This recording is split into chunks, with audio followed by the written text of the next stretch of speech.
제가 설교 처음 나갈 때 한 1년 동안 설사가 나가지고 긴장해가지고 정로안을 들고 다녔습니다. 1년 후에 이제 그런 긴장이 좀 풀어지더라고요. 근데 오늘 또 한 1년 쉬다가 순천교회는 2번 했습니다만은 처음 이렇게 큰 교회에서 설교하려고 하니까 긴장이 굉장히 많이 돼가지고 속이 좀 안 좋더라고요. 막 손도 차고 막 손도 얼음장입니다. 오늘 말씀 주제는 이같이 큰 구원입니다. 이 히브리서는 이 배교에 처해 있던 1세기 무렵의 그리스도인들을 격려하기 위해서 기록된 말씀입니다. 유대교에서 개종한 사람들이 많이 있었어요. 그 그리스도인들이 유대인들과 또 로마 제국에 의해서 고난과 핍박을 많이 당했습니다. 그 핍박을 견디지 못해가지고 다시 유대교로 돌아가고자 하는 그런 연약한 그리스도인들이 많이 있었기 때문에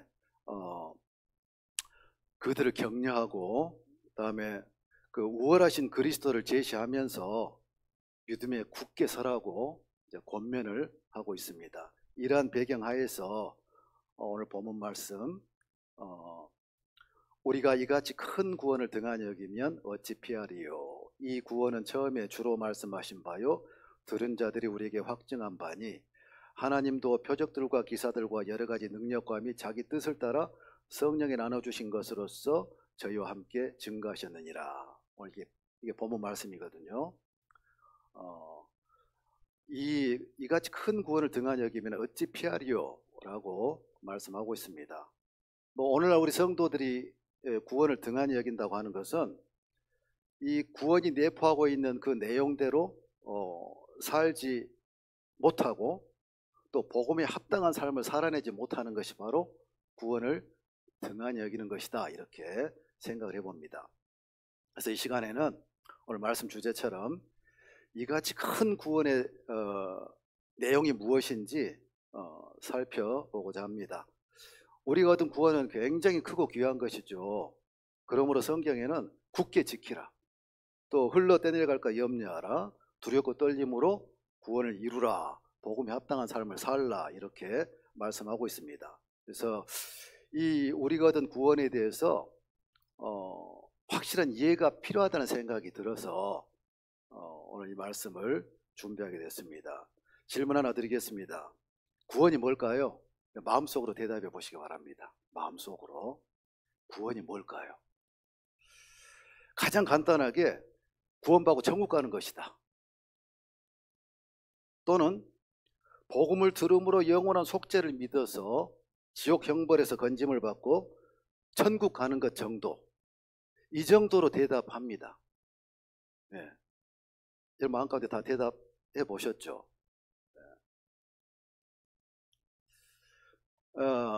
우리가 이 정도로 알고 있다면 이 구원의 의미에 대해서 한 10%, 한 20% 정도밖에 알고 있지 못한 거예요. 구원은 보편적으로 죄인인 인간들을 죄와 사망의 권세로부터 건져내어서 영원한 생명을 누리게 하시는 하나님의 사역을 총체적으로 표현한 것이 바로 구원입니다.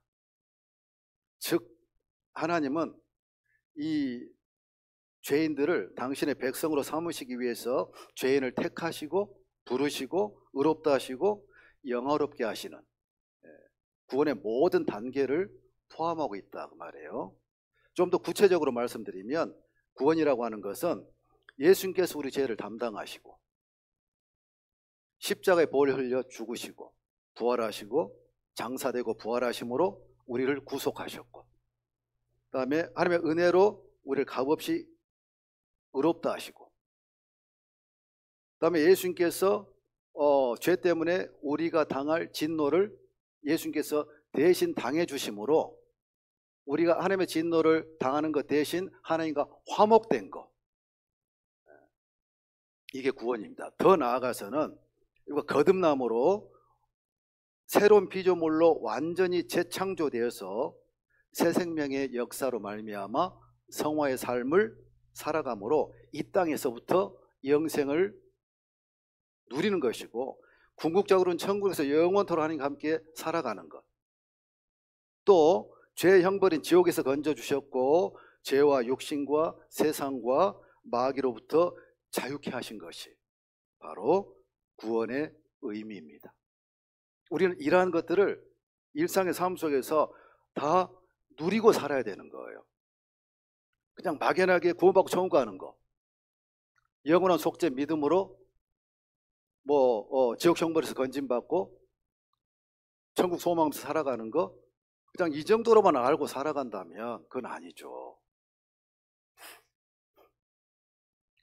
그럼 구원이 어떤 의미들을 내포하고 있는지 구체적으로 구분해서 좀 정리를 해보도록 하겠습니다. 오늘 어떤 신앙적인 어떤 유익과 어떤 그런 것들을 이렇게 전하는 시간이 아니고, 그냥 학원 분위기로 그냥 구원을 좀 정리를 해서 좀 소개를 해드리고 싶은 마음이 있습니다. 구원에는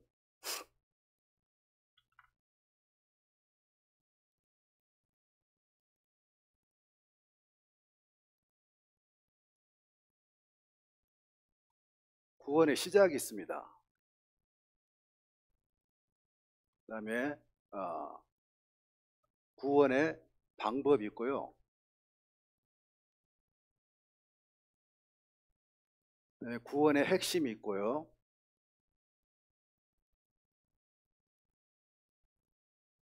그 다음에 구원의 증거가 있어야 되고, 구원의 안전이 있습니다. 오늘 이렇게 구분을 해서 하나씩 좀 설명을 해드리겠습니다. 이 구원의 시작이 있죠. 구원의 시작은 하나님께서 창세전에 우리를 그리스도 안에서 택하시고 부르셨어요. 이게 구원의 시작이에요. 그래서 택하심과 부르심이 있었기 때문에 우리가 복음을 듣고 믿음으로 구원을 받은 거예요. 여기 구원받은 우리 성도님들은 그냥 어떻게 전도함을 받고 그냥 나와서 말씀 듣고 기만 빌려주시고 구원받은 거 이 정도가 아니고, 구원받은 성도들은 창세전에 하나님께서 그리스도 안에서 택하셨어요.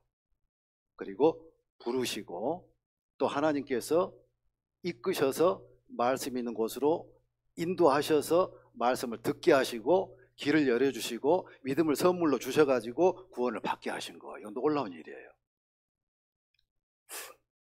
에베소서 1장 4절 보시겠습니다. 오늘 성경을 좀 여러 군데 찾아보도록 하겠습니다. 에베소서 1장 4절.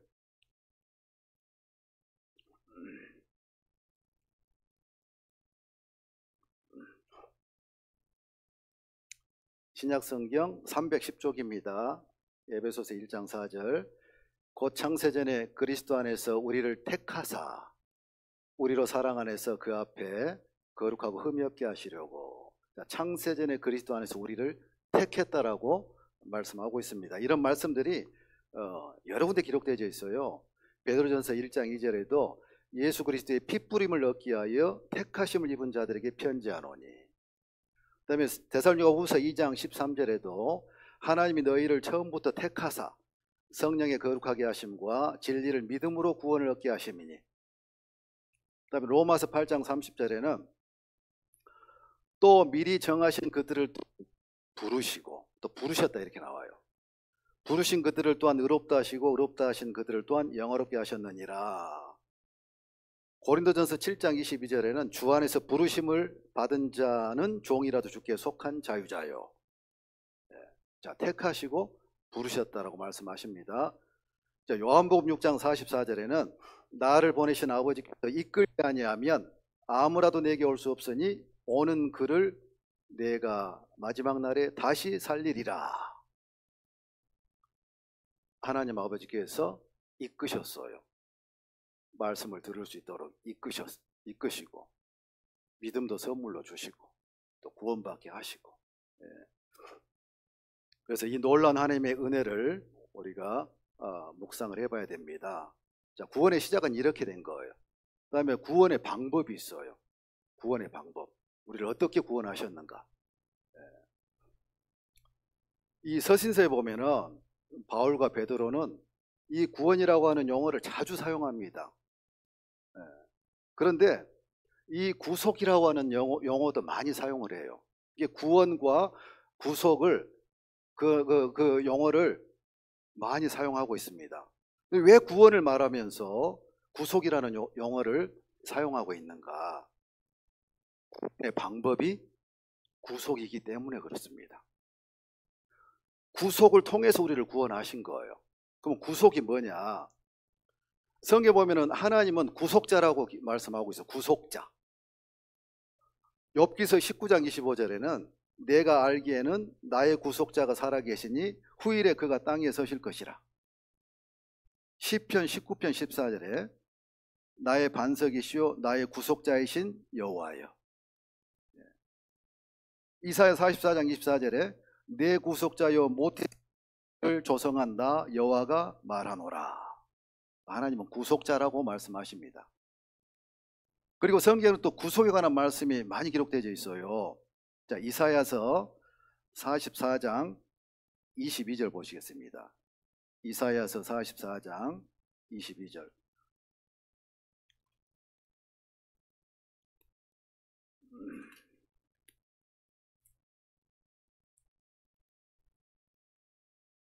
구약성경 1021쪽입니다. 내가 네 허물을 빽빽한 구름에 사라짐같이 내 죄를 안개에 사라짐같이 돕더니 너는 내게로 돌아오라. 내가 너를 구속하였습니다. 내가 너를 구속했다. 이렇게 말씀하고 있습니다. 로마서 3장 24절에도 그리스도 예수 안에 있는 구속으로 말미암아 하나님의 은혜로 값없이 의롭다 하심을 얻은 자 되었느니라. 에베소서 1장 7절에는 우리가 그리스도 안에서 그의 풍성함을 따라 그의 은혜의 풍성함을 따라 그의 피로 말미암아 구속 곧 죄사함을 받았으니. 베드로전서 1장 18절에는 망령된 행실에서 구속된 것은 은이나 금같이 없어질 것으로 한 것이 아니요. 자, 구속으로 말미암아 의롭다함 받고 구속으로 말미암아 죄사함 받고, 예, 이런 말씀들이 많이 기록되어 있습니다. 뭐 구속이 뭐냐? 구속. 예. 우리가 이 구원에 관한 용어들을 제대로 이해할 필요가 있어요. 구원, 뭐 죄사함, 속죄함, 속량, 뭐 이런 단어들이 많죠. 성경 읽다 보면 그런 단어들이 많습니다. 우리가 그런 단어들을 이해를 잘 하셔야 돼요. 예. 그럼 구속이라고 하는 것은 히브리어로는 가알이라고 하는 단어를 쓰고요. 그 다음에 헬라어로는 엑사고라조라고 하는 단어를 씁니다. 엑사고라조. 예. 이제 이런 그 원어의 어떤 그런 뜻을 생각해 봐야지 정확하거든요. 그러니까 이 구속이라고 하는 것은 구원의 방법이고 그 다음에 구원의 근거라 이 말이죠. 그러면 왜 구속이 구원의 근거가 되는지 방법이 되는지 잘 알아야 됩니다. 이 구속이라고 하는 단어는 당시 상거래 용어였다고 합니다. 그 용어가 아고라라고 하는 단어를 썼는데요. 이 단어의 뜻은 뭐냐면은 물건을 사고 파는 넓은 장터, 그런 뜻이 있대요. 아고라. 물건을 사고 파는 넓은 장터. 그런데 이 구속이라고 하는 단어는 여기에서 파생된 용어라고 합니다. 그래서 엑사고라조라고 하는 단어를 사용했는데 이 단어의 뜻이 뭐냐면은 장터에서 마음에 드는 물건을 사서 장터를 빠져나오는 것, 그런 의미가 있습니다. 장터에서 물건을 사서 장터를 빠져나오는 것. 그러면은 이 구속이라고 하는 것은 하나님이 장터에서 죄 상태로 죽어가고 있는 우리를 발견하고 이 구하기로 작정하고 죄값을 지불해서 장터를 우리를 데리고 장터를 빠져나와서 자유케 한 거예요. 이게 구속인 거예요. 그러니까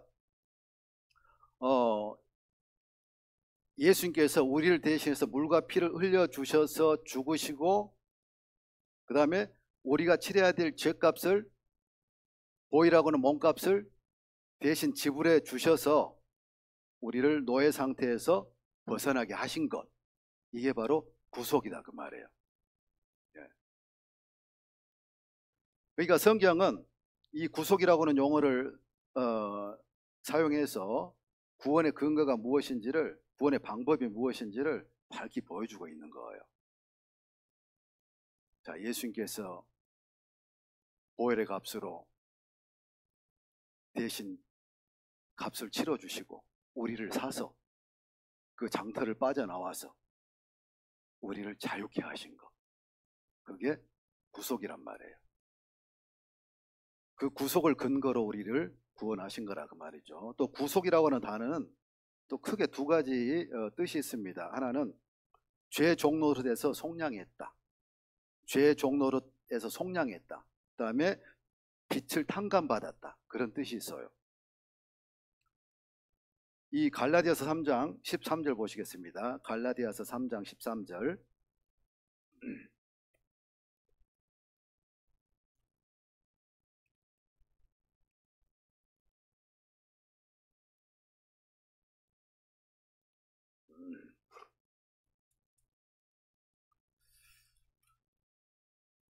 신약성경 305쪽입니다. 13절 보시면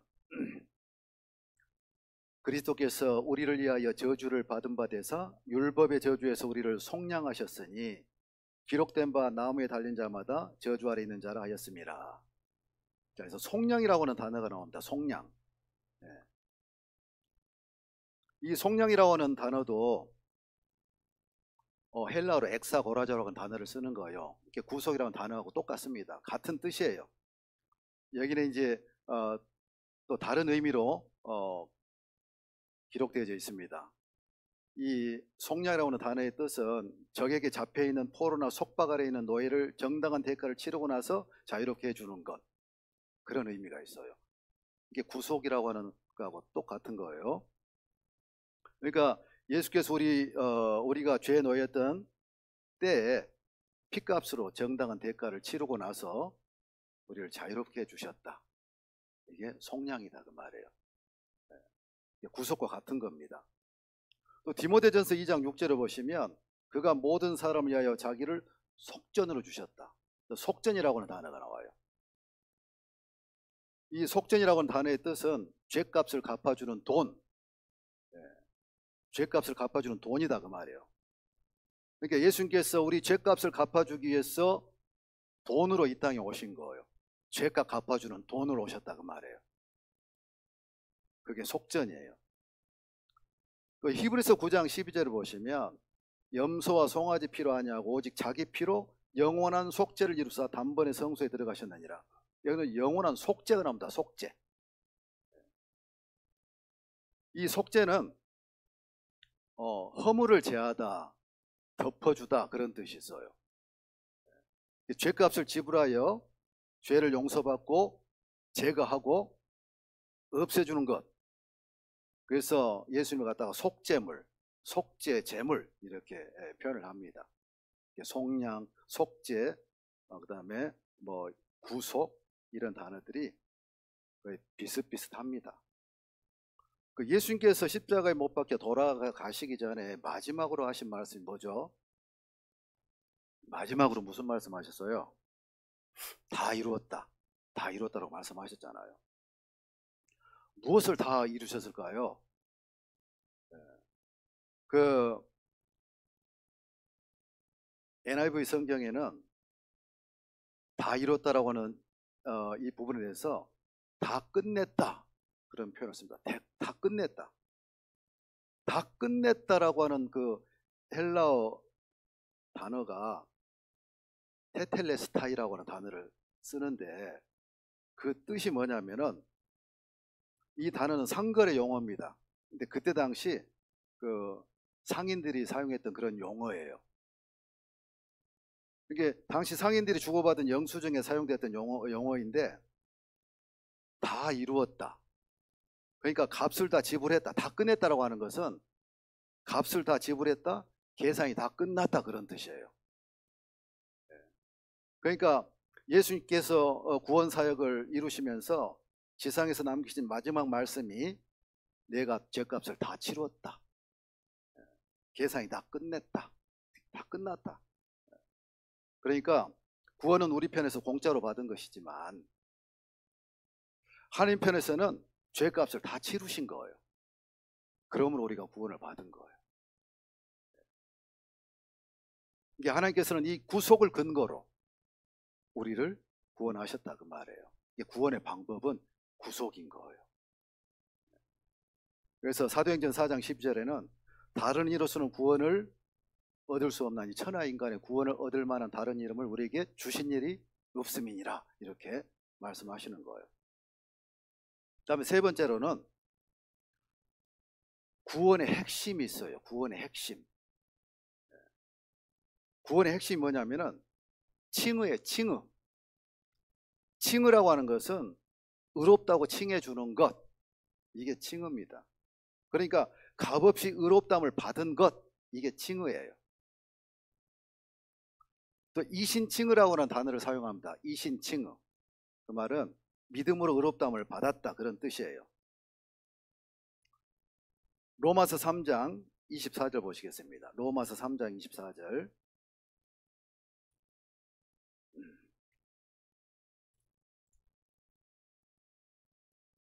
신약 243쪽입니다. 로마서 3장 24절. 그리스도 예수 안에 있는 구속으로 말미암아 하나님의 은혜로 값없이 의롭다 하심을 얻은 자 되었느니라. 의롭다 하심을 얻은 그 근거가 뭐냐면은 구속이에요. 예수님께서 우리를 구속하셨기 때문에 우리가 값없이 의롭다함을 받았다 이렇게 말씀하고 있단 말이에요. 그 칭의라고 하는 것은 그때 당시 이 재판정에서 사용하던 법정 용어였어요. 재판정에서 사용하던 용어입니다. 이 법정에서 재판관이 죄를 짓고 잡힌 피고인에게 심리하더니 무죄를 선고하는 거예요. 무죄. 죄가 있어서 잡혀왔는데 그 판사가 무죄 판결을 내린 거예요. 그러니까 의롭다 하심을 받은 것은 무죄 판결을 받은 것이다 그 말이에요. 우리가 무죄 판결을 받은 거예요. 무죄 판결이 뭐죠? 죄를 하나도 범하지 않은 것처럼 봐주시는 거예요. 죄를 하나도 범하지 않았다는 거예요. 이게 무죄 판결인 거예요. 그게 의롭다는 거예요. 그러면 그 의롭다 하심의 근거가 뭐라고요? 구속. 구속으로 말미암아 우리가 의롭다함을 받았다 그 말이죠. 그래서 로마서 4장 25절에는 예수는 우리의 범죄함을 위하여 내어줌이 되고 또한 우리를 의롭다 하심을 위하여 살아나셨느니라. 이 예수께서는 우리 범죄 때문에 죽음에 내어주셨어요. 그리고 우리를 의롭다 하시기 위해서 다시 부활하셨다 이렇게 말씀하시는 거예요. 여러분 부활이 없으면 우리는 생명을 얻을 수가 없는 것이죠. 그래서 부활은 굉장히 중요한 것입니다. 예. 바울은 부활을 전했어요. 오늘도 사람들에게 복음을 전할 때 부활까지 전해야 되는 거예요. 물론 예수의 죽음과 부활은 동전 양면과 같은 거예요. 이쪽은 죽으면 이쪽은 부활인 거예요. 보혈 흘려주시면 우리를 구원하셨어요. 그걸 믿으면은 이제 예수님의 부활을 의롭다 되는 것까지 다 우리가 얻을 수 있는 것이죠. 그런데 이 부활은 부활하셨기 때문에 우리가 의롭다함을 받았고 그 다음에 새 생명을 얻은 거예요. 로마 4장 25절 말씀이 그거예요. 예수는 우리 범죄함을 위하여 내어줌이 되고 우리를 의롭다 하심을 위하여 살아나셨느니라. 그분이 부활하셨기 때문에 우리가 의롭다함을 얻었다 이렇게 말씀하고 있습니다. 그러니까 이 그리스도 예수 안에 있는 의로움이 우리에게 전가됐다 그 말이에요. 이 전가라고 하는 것은 의도적으로 개인의 죄나 또는 의로움을 다른 사람에게 돌리는 것 이렇게 풀이되어져 있습니다. 이게 떠넘기는 거예요. 예수님께서 우리 죄를 예수님께 전가시켰어요. 예수님께 떠넘겼어요. 그러므로 예수님께서 우리 죄값을 대신 치러주신 거예요. 대신 치러주시고 예수님께 부활하심으로 우리에게 의로움을 당신의 의로움을 우리에게 주신 거예요. 그래서 우리가 의롭게 된 거예요.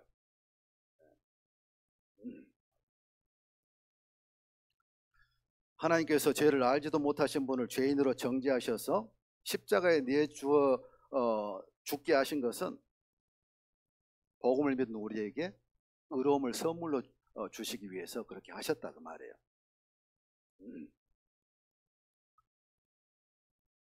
하나님께서 우리가 모든 죄를 용서받았다. 내가 네 모든 죄를 용서했다. 뭐 그런 말씀도 많이 있습니다. 그렇게 말씀하시는데 더 나아가서 너는 무죄야. 이렇게 판정을 하신다 그 말이에요. 너는 무죄다. 죄 용서와 너는 무죄라고 판결해 주시는 것은 차원이 다른 거예요. 우리는 무죄 판결 받은 사람들이에요. 그 말은 우리가 죄를 하나도 범하지 않은 것처럼 하나님께서 여겨주시는 거예요. 실제로는 죄를 범하지 않았다라고 이렇게 말씀하시는 거나 똑같다고 하면 무죄 판결은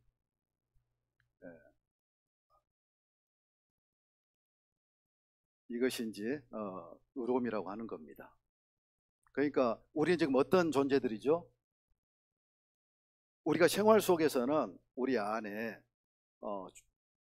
죄가 올라오기도 하고 또 그로 말미암아 또 실수하기도 하고 허물이 드러나기도 하고 그렇습니다만은 원칙적으로 하나님께서 우리를 보실 때는 성경에 보면 흠도 없고 점도 없이 완전 무결한 사람이다 이렇게 말씀하시는 거예요. 사실 우리는 완전히 새로운 피조물이잖아요. 구원받은 사람들은 완전히 새로운 피조물이 재창조된 거예요. 옛사람 끝내버리고 새로운 피조물을 완전히 재창조하셨잖아요. 그 재창조된 사람은 하나님 보실 때 완전 무결한 흠도 없고 점도 없는 그런 사람이라 이렇게 말씀하시는 거예요. 근데 우리가 이 땅에서 이렇게 때로는 실수함으로 죄를 범하기도 하고 허물진 모습이 많이 드러나는 것은 뭐 때문에 그러는 거예요? 우리 안에 죄 세력이 있잖아요. 우리 안에 죄 세력이 우리 안에 어디에 있나요? 성경에 보면 어디에 있다고 합니까? 우리 지체 안에, 지체라고 하면 몸이에요. 우리 몸 안에 죄 세력이 존재하고 있다 그 말이에요. 그 죄 세력이 존재하고 있기 때문에 우리가 그 유혹에 넘어가서 때로는 실수하기도 하고 죄를 범하기도 하는 것이지만 원칙적으로 하나님께서 우리를 보실 때는 정말 예수님께서 그러신 것처럼 완전 복이라 흠도 없고 점도 없는 그런 사람들이다 그 말이에요. 자, 이제 우리에게 그리스도 의를 전가시켜 주셨다고 하는데 우리에게 전가된 그 의는 무엇이냐 그 말이죠. 우리의 죄는 예수님께 전가되었고 그래서 예수님께서 대신 죽어주셨고 예수님께 부활하심으로 예수님의 의가 우리에게 전가됐다 이렇게 말씀하시잖아요. 의가 우리에게 전가됐다, 의를 우리에게 선물로 주셨다라고 말씀하시는데 도대체 이 의가 뭐냐 그 말이에요. 단순하게 그냥 어떤 추상적인 어떤 그래 뭐 의가 나에게 선물 왔는가 보다 그래서 나를 의롭게 봐주시는가 보다 이런 차원이 아니라 내게 전가된 의가 뭐냐 그 말이에요. 고린도전서 1장 30절 보시겠습니다. 고린도전서 1장 30절.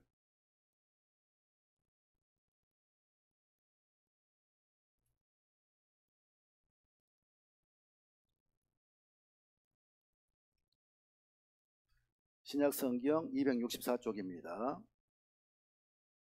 30절 말씀 같이 읽죠. 너희는 하나님께로부터 나서 그리스도 예수 안에 있고 예수는 하나님께로서 나와서 우리에게 지혜와 의로움과 거룩함과 구속함이 되셨으니 31절까지요. 기록된 바 자랑하는 자는 주 안에서 자랑하라 함과 같게 하려 함이니라. 자, 너희는, 자, 우리는 하나님께로 나와서 그리스도 예수 안에 있는 사람들이고 예수는 하나님께로 나와서 우리에게 지혜도 되고 의로움도 되고 거룩함도 되고 구속함이 되셨다. 그러니까 이 말씀은 예수님이 우리의 지혜다 그 말이에요. 예수님이 우리에게 지혜를 주시는 것이 아니라 예수님 그분이 우리의 지혜가 되신다 이렇게 말씀하시는 거예요. 또 예수님이 우리의 의가 되신다 그 말씀이에요. 또 예수님이 우리의 거룩함이 되시고 예수님이 우리의 구속함이 되신다 그 말씀이에요. 그러니까 예수님께서 뭔가 따로따로 막 주시는 것이 아니란 말이에요. 사랑이 필요하면은 예수님께서 그냥 사랑이라고 하는 열매를 따로 주시는 것이 아니에요. 예수님 그분이 사랑이에요. 뭐 겸손이 필요하다. 나는 겸손함이 없어. 그러면 하나님 앞에 주여 겸손함을 주시옵소서라고 기도하면 겸손함이 막 하나님께서 선물로 막 주십니까? 예수님 그분 자신이 겸손이에요. 내가 지혜가 필요하면은 하나님 지혜를 주세요라가 아니라 내 안에 계신 이분이 나의 지혜가 되시는 거예요. 또 의로움도 예수님께서 어떤 의로움을 따로 내게 주시는 것이 아니라 예수님 그분 자체가 나의 의로움이다 이렇게 말씀하시는 거예요. 자, 그러면은 예수께서 우리에게 전가시켜 주신 것이 예수님의 의가 아니에요. 예수님의 의가 아니고 예수님 그분 자체가 우리의 의다 이렇게 말씀하신 거란 말이에요. 자, 예수님의 의라고 하는 것은 예수님께서 성육신 하셔서 사실 때에 의로운 행실, 그게 예수님의 의인 거예요. 그 예수님의 의를 우리가 어떻게 받을 수가 있냐 그 말이에요. 당신이 육신이고 살았던 그 의를 내가 어떻게 그걸 받아요. 그러니까 예수님의 의를 나에게 주신 것이 아니라 예수님 그분 자체가 나의 의가 되신다 그 말이에요. 그분이 내 안에 들어오셨기 때문에 우리는 의를 얻은 것이다 그 말이에요. 그러니까 우리의 의는 완전한 거예요. 우리는 예수님이 우리 의가 되시기 때문에 우리의 의는 그 의는 완전한 거예요. 흠이 없어요. 근데 그 의 말고 우리의 의는 어떻습니까? 들쭉날쭉하잖아요. 그러니까 우리가 의를 받은 것은, 우리가 의인된 것은 굉장히 중요한 부분입니다. 날마다 하나님 앞에 우리가 어떻게 나아가느냐, 하나님 앞에 나아가는 문제예요. 이 의라고 하는 것은. 우리 성도님들이 하나님 앞에 나아갈 때 하나님 앞에 나아가는 것이 뭐겠습니까? 기도할 때, 이럴 때 하나님 앞에 나아간다고 하지 않습니까? 그럼 이제 하나님 앞에 기도할 때 어떻습니까? 오늘 하루 성경도 몇 장 보고 기도도 하고 말씀대로 살았어. 그러면 기도할 때 하나님 앞에 담대히 나아가지 않습니까? 네. 하나님께서 기도 다 들어주실 것 같고, 근데 오늘 하루 엉망으로 살았어. 성경도 안 읽고 기도도 안 하고 그냥 그리스도인답게 살지 않은 것 같아. 그럴 때 하나님 앞에 나아갈 때 어떻습니까? 죄송스럽고 미안하고, 하나님께서 이런 나의 기도를 들어주실까? 그렇지 않아요? 그러니까 우리가 하나님 앞에 나아갈 때에 무엇을 근거로 하나님 앞에 나아가는가? 성경에는 하나님 앞에 나아갈 때 담대하고 당당하게 나아가라고 말씀하시는데 내가 내 자신을 보니까 담대하고 당당하게 나아가기는커녕 하나님 앞에 미안하고 죄송스럽고 기도하는 것조차도 껄쩍지근하고 뭔가 좀 내가 잘 산 것 같으면 하나님 막 자신감 생겨갖고 담대히 나아가고 올라갔다 내려갔다 그런 것이 아닙니까? 이게 하나님 앞에 나아가는 근거는 우리의 의가 아니에요. 하나님 앞에 나아가는 근거는 우리의 의이신 예수 그리스도, 우리는 그분으로 옷 입었기 때문에 당당히 나아가는 거예요. 하나님 앞에 나아가는 근거는 예수 그리스도 우리의 의지, 그 의를 내가 힘입고 나아가는 것이지 내 자신의 어떤 행위를 갖고 나아가는 것이 아니다 그 말이에요. 이 의로움이라고 하는 것은 이렇게 중요한 거예요.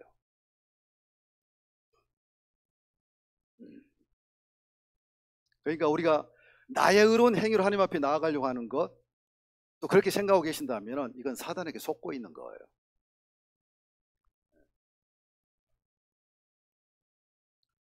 하나님 앞에 나아갈 때는 완전한 의가 필요한 거예요. 완전한 의. 그 완전한 의가 없이는 하나님을 대면할 수가 없습니다. 완전한 의의 옷을 입고 나아가야 된다 그 말이에요. 그래서 성도들은 옷 입었다라고 말씀하세요. 자, 이사야 61장 10절 보시겠습니다. 이사야 61장 10절.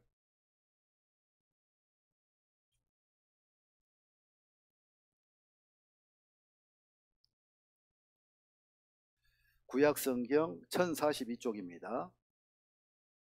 이사야 62장 10절 보시면 내가 여호와로 인하여 크게 기뻐하며 내 영혼이 나의 하나님으로 인하여 즐거워하리니 이는 그가, 같이 읽어봐요.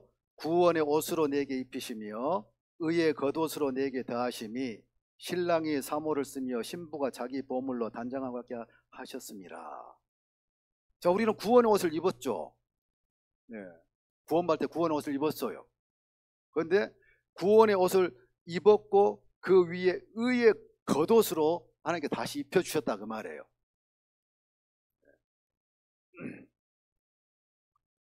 그러면은 자, 목욕하는 것을 예로 들어보면 우리가 목욕탕에서 목욕하는 것은 목욕하고 막 때를 벗기고 하는 것은 구원을 말하는 거예요. 구원. 이제 예를 들어서 말씀하는 거예요. 그런데 이제 목욕 다 하고 옷을 입고 밖에 나가야 되잖아요. 그냥 벌거벗은 채로 나가면 안 되잖아요. 이 옷을 입는다고 하는 것은 사람 앞에 나서기 위해서 옷을 입는 거잖아요.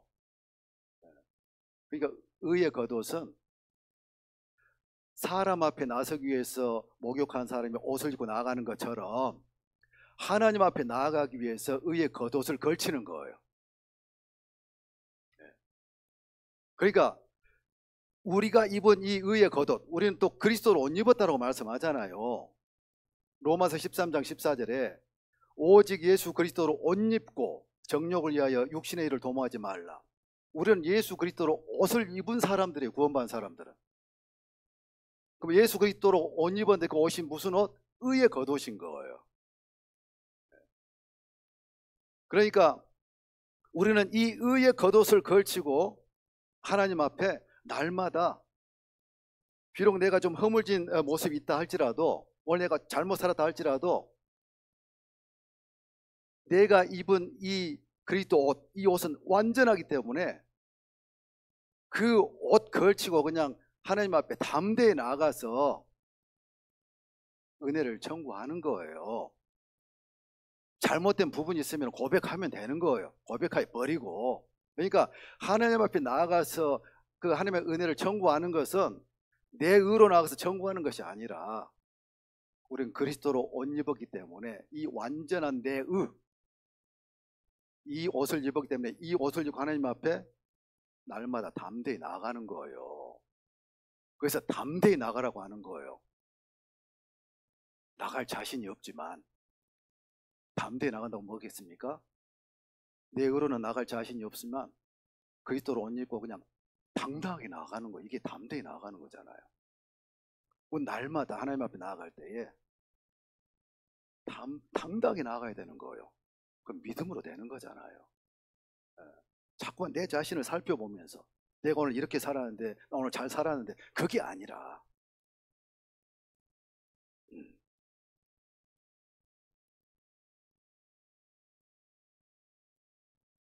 로마서 5장 1절에는 그러므로 우리가 믿음으로 의롭다 하심을 받았으니 우리 주 예수 그리스도로 말미암아 하나님과 더불어 화평을 누리자. 우리는 의롭다 하심을 받았으니, 의로 옷 입었으니 하나님으로 더불어 화평을 누리자. 화평이란 말은 화목이에요. 항상 하나님과 좋은 관계를 유지할 수 있다, 그 말이에요.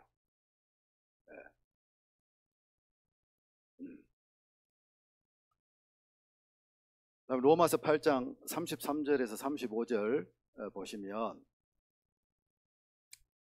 누가 능히 하나님의 택하신 자들을 송사하리요 의롭다 하시는 이는 하나님이시니 누가 정죄하리요 누가 우리를 그리스도의 사랑에서 끊으리요. 이런 말씀이 있어요.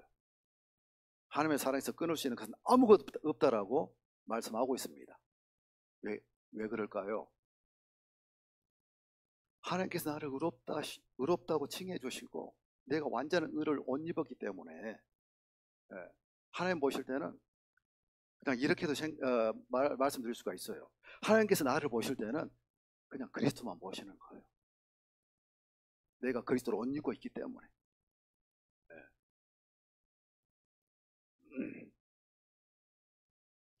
그렇기 때문에 하나님께서 나를 의롭다 하시기 때문에 어떤 것도 하나님의 사랑에서 끊을 수가 없는 거예요.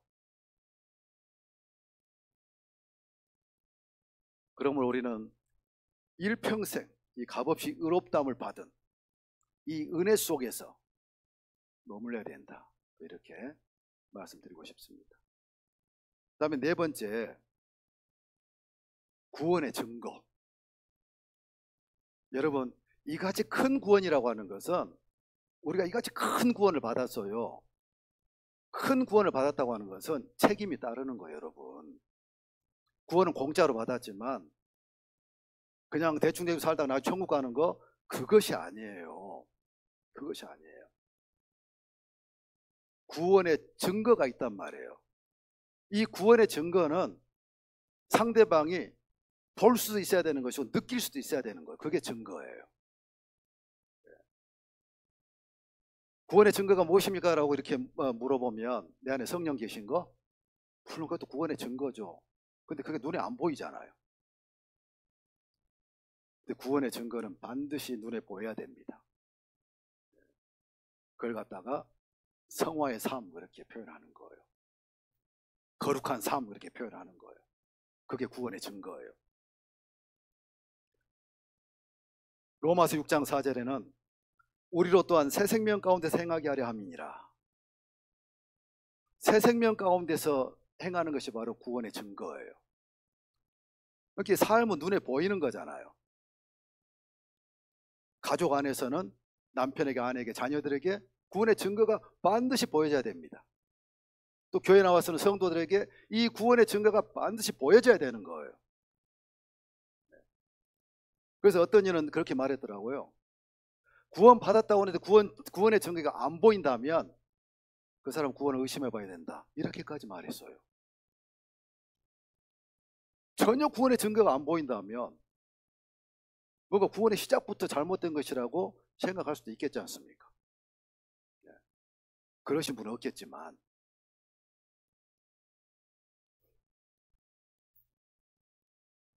그러니까 새 생명 가운데서 행하는 삶이 구원의 증거인데 이 새 생명으로 살아가는 삶을 성화, 거룩한 삶, 이렇게 표현하는 거예요. 또 그 성화의 삶을 갖다가 생활 구원이다, 이렇게 표현한 거. 우리가 처음에 구원 받은 것은 우리 영혼 속에 일어나는 내적인 변화예요. 엄청난 변화죠. 사실 우리가 복음 말씀 듣고 구원 받을 때에 다른 사람들이 우리 속을 볼 수가 없기 때문에 그냥 이렇게 입으로 시인할 때 구원 받았는갑다 이렇게 이제 인정해 주지 않습니까? 근데 사실은 그 복음을 믿음으로 받아들일 때에 우리 안에서 엄청난 일이 일어난 거예요. 우리 속에서. 옛 주인에서 마귀가 쫓겨나고 성령께서 들어오셔서 완전히 새롭게 재창조된 피조물이 된 거예요. 그런 놀라운 변화들이 우리 안에서 일어났단 말이에요. 그러니까 구원받는 것은 내적인 변화예요. 그런데 이 구원받은 증거는 반드시 외적인 변화로 드러나야 된다. 성경 그렇게 말씀하고 있어요. 그래서 잠언 11장 30절에는 의인의 열매는 생명나무라 지혜로운 자는 사람을 얻느니라. 의인의 열매는 생명나무라 이렇게 말씀하십니다. 열매는 행위를 말하는 것이죠. 이게 의인의 열매는 생명나무라고 하는 것은 의인의 행위는 생명나무가 역사한 결과라 그 말이에요. 그게 의인이 맺어야 될 열매다 그 말이에요. 그다음에 빌립보서 1장 11절에는 예수 그리스도로 말미암아 의의 열매가 가득하여 하나님의 영광과 찬송이 되게 하시기를 구하노라. 자, 예수 그리스도로 말미암아 의의 열매가 가득하여. 우리는 도덕적인 선한 열매를 맺히는 사람들이 아니에요. 도덕적으로 선한 열매를 맺히는 것은 구원 안 받은 사람들도 엄청나게 많이 맺히고 살아갑니다. 근데 우리는 도덕적인 선한 열매가 아니라 의의 열매를 맺혀야 된다 그 말이에요. 의의 열매. 우리의 의신. 그분이 우리의 믿음의 순종과 우리 믿음의 동의를 통해서 행하시는 일, 이루신 일이 바로 의의 열매인 거예요. 그런 열매를 맺히고 사는 것이 바로 성화의 삶이고 생활 구원이고 그 다음에 그게 구원의 증거인 거예요. 우리가 교회 안에서 구원의 증거를 드러내 보이면서 산다면 교회 안에 철 연장 소리가 들릴 수가 없습니다. 열왕기서에 보면은 솔로몬이 성전을 건축할 때에 그 성전 건축할 때는 철 연장 소리가 들리지 않았어요. 밖에서 돌을 다 다듬어 가지고 그냥 와서 그대로 올려놨기 때문에 성전 건축할 때는 소리가 나지 않았다. 철 연장 소리가 나지 않았다. 이렇게 나옵니다. 철 연장 소리가 뭐겠습니까? 육신의 소리들이에요. 찌그락찌그락하는 그런 소리예요. 정말 우리가 이 의의 열매를 맺히고 산다면, 구원의 증거를 내보이며 산다면 가정 안에 교회 안에 이 철 연장 소리가 들릴 수가 없는 거예요.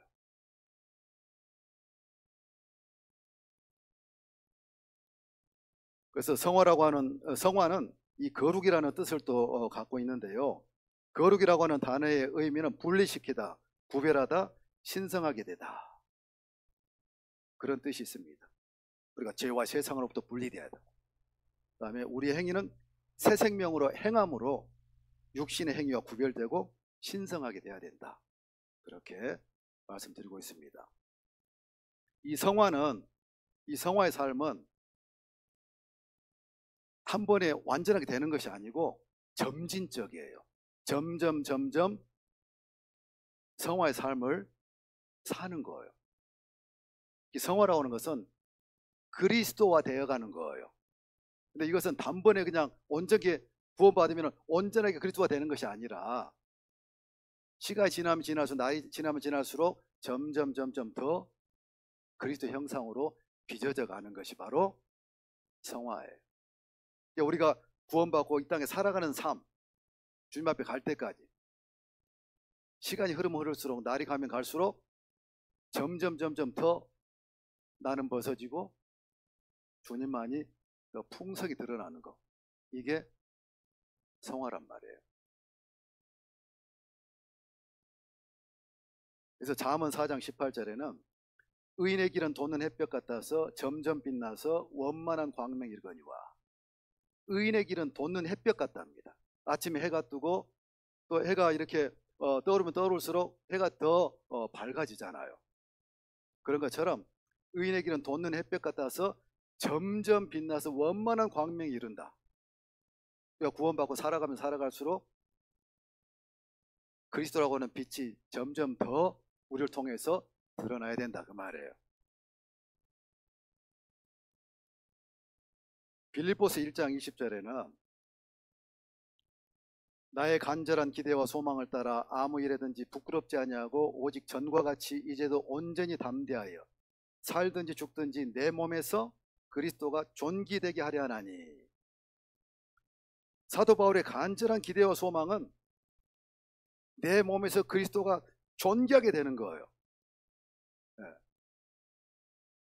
그리스도가 존귀하게 된다고 하는 것은 그리스도가 확대되는 것이다 이렇게 말씀하고 있어요. 그리스도가 확대되는 것, 점점 더 확대되는 것. 우리는 그리스도가 점점 더 확대됨으로 확대되는 것이 어떻게 이 확대되는 것은 상대편이 볼 수가 있는 거잖아요. 확대된다고 하는 것은 나는 삶을 놓고 내 속에서만 확대된 그런 거 없어요. 확대되는 것은 나는 부인되어지고 내 안에 계신 주님이 점점 더 많이 드러나는 거, 행위로 드러나는 거, 그게 확대되는 거예요. 그게 존귀하게 되는 거예요. 그게 구원의 증거다 그 말이에요.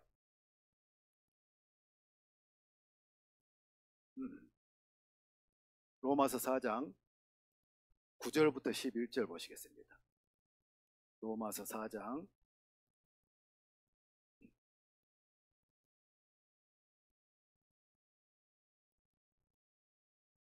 9절부터 11절, 구약성경 244쪽입니다. 그런즉 이 행복이 할례자에게니요 혹 무할례자에게도뇨 대저 우리가 말하기를 아브라함에게는 그 믿음을 의로 여기셨다 하노라. 그런즉 이를 어떻게 여기셨느뇨? 할례시냐 무할례시냐? 할례시가 아니라 무할례시니라. 저가 할례 표를 받은 것은 무할례시에 믿음으로 된 의를 인친 것이니 이는 무할례자로서 믿는 모든 자의 조상이 되어 저희로 의로 여기심을 얻게 하려 하심이니라. 이 말씀에 대해서 설명을 좀 해드리겠습니다. 이게 지금 무슨 말이냐면 아브라함은 할례를 받기 전에, 할례는 남자들 이스라엘 남자들은 8일 만에 복용 수술을 받았어요. 이게 이제 할례입니다. 그러니까 아브라함은 이 할례를 받기 전에 이미 믿음으로 의롭다 하심을 받았어요. 이미 의롭다 하심을 받았는데 하나님께서 나중에 할례를 받아야 된다 이렇게 말씀하신 거예요. 그러면서 11절에 저가 할례표를 받은 것은 무할례시의 믿음으로 된 의를 인친 것이니 이렇게 말씀하고 계시단 말이에요. 그러니까 할례라고 하는 것은 할례 영적 의미는 육신을 벗어버리는 거예요. 이 몸을 벗어버리고 정욕하는 것 그것이 아니라 육신의 삶을 벗어버리는 거예요. 이게 영적인 할례예요. 이 구약시대 할례가 신약시대에 침례로 대체된 거예요. 침례 의미가 뭡니까? 물속에 완전히 잠겼다가 다시 나오는 거잖아요. 물속에 잠기는 것은 이제 나 옛사람은 죽어버리기 때문에 나는 옛사람 살지 않겠다. 다시 나오는 것은 나는 새 사람이기 때문에 이제 새 사람으로 살겠다라고 하는 간증이고 다짐이고 결심이다 그 말이에요. 성도들 앞에서 또 하나님 앞에서 침례를 받는 것은 나는 이제 새 사람이기 때문에 옛사람과 행위를 벗어버리고 나는 새 사람을 입었기 때문에 나는 새 사람의 행위를 하고 살겠다. 새 생명의 역사로 살아가겠다라고 하는 간증이다 그 말이에요. 다짐이다 그 말이에요. 그게 구약시대 때 할례인 거예요. 그러니까 무할례시 아브라함이 받았던 그 의를 그 할례로 인쳤다고 하는 것은 이 말이에요. 우리가 구원받고 의인 됐어요. 구원받고 의인 됐는데 그 구원받고 의인 됐는데 그 의인이라고 하는 증거는 바로 할례를 통해서 그 증거를 보여줘야 된다 그 말이에요. 그럼 그 할례가 뭐라 그랬죠? 육신으로 살지 않고 새 생명으로 살아가는 삶이 할례받은 삶이다 그 말이에요. 그러니까 구원받은 성도들의 그 구원의 증거는 삶으로 보여주는 거예요. 그냥 대충 살다가 천국 가는 것이 아니단 말이에요.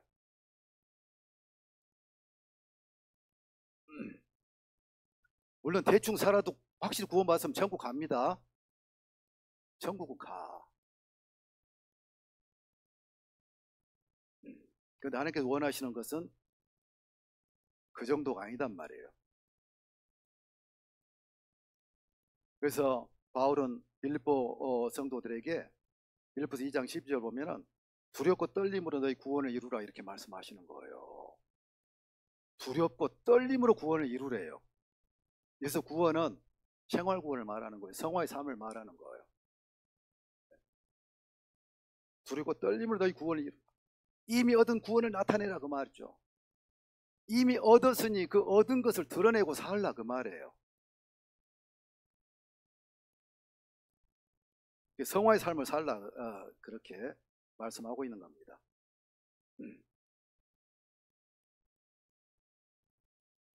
이 데살로니가후서 2장 16절로 17절 보시면 이 데살로니가 성도들 향한 사도 바울의 이 간절함이 기록되어 있어요. 그 성도들을 향한 바울의 간절한 소원이 뭐냐면은 너희 마음을 이루하시고 모든 선한 일과 말에 굳게 하시기를 원하노라. 저는 성경을 그냥 읽을 때 이런 말씀들은 그냥 읽어갔어요. 너희 마음을 이루하시고 모든 선한 일과 말에 굳게 하시기를 원하노라. 근데 며칠 전에 이 말씀을 읽으면서 이 부분에 대해서 좀 묵상해보고 싶더라고요. 그래서 이제 주석도 찾아보면서 이렇게 묵상을 해보니 이게 무슨 내용이냐면은 모든 선한 일과 말에 굳게 되는 것, 모든 선한 일과 말, 구원받은 성도들의 모든 선한 일과 말은 뭡니까? 삶을 말하는 거예요. 그렇기 때문에 우리 그리스도인의 삶은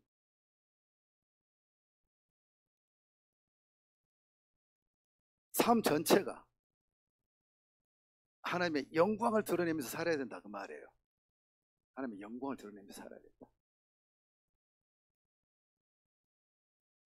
새 생명으로 살아가는 것, 이게 하나님의 영광을 드러내는 것이에요. 그냥 결론적으로 이렇게 말씀 드립니다만은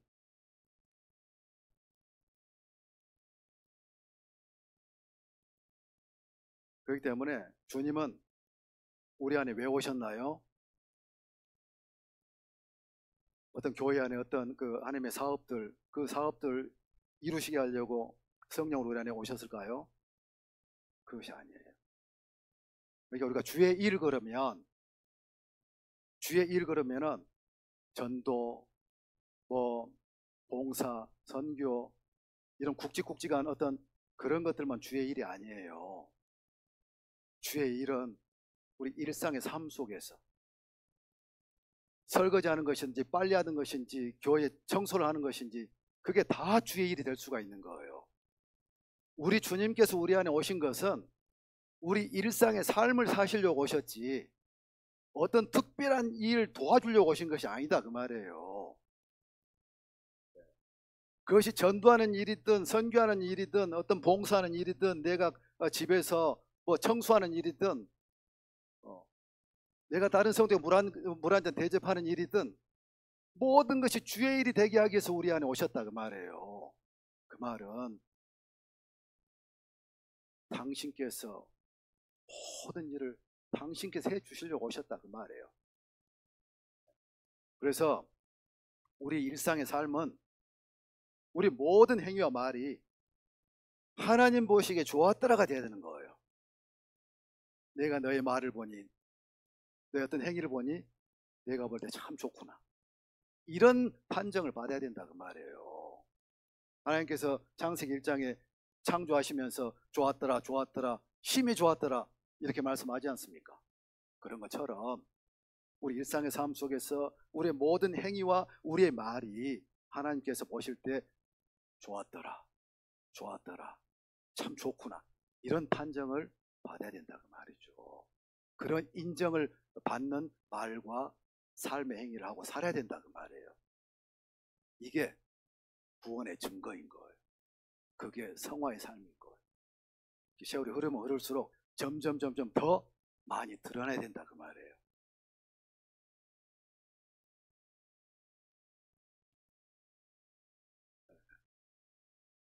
구원의 목적이 있는데, 구원의 목적은, 궁극적인 목적은 영화라고 해요. 영화. 영화라고 하는 것은 완전히 그리스도화되는 것. 그게 영화인 거예요. 이건 미래에 있을 일이에요. 우리가 이제 이 몸을 빠져나가면, 주님 만나면은 우리는 완전히 영화롭게 되는 거예요. 완전히 그리스도가 되는 거예요. 지금은 점점 그리스도가 되다가 그때 주님 만나면 완전히 그리스도가 되는 거예요. 완전하게. 그걸 갖다가 영화라고 하는 거예요.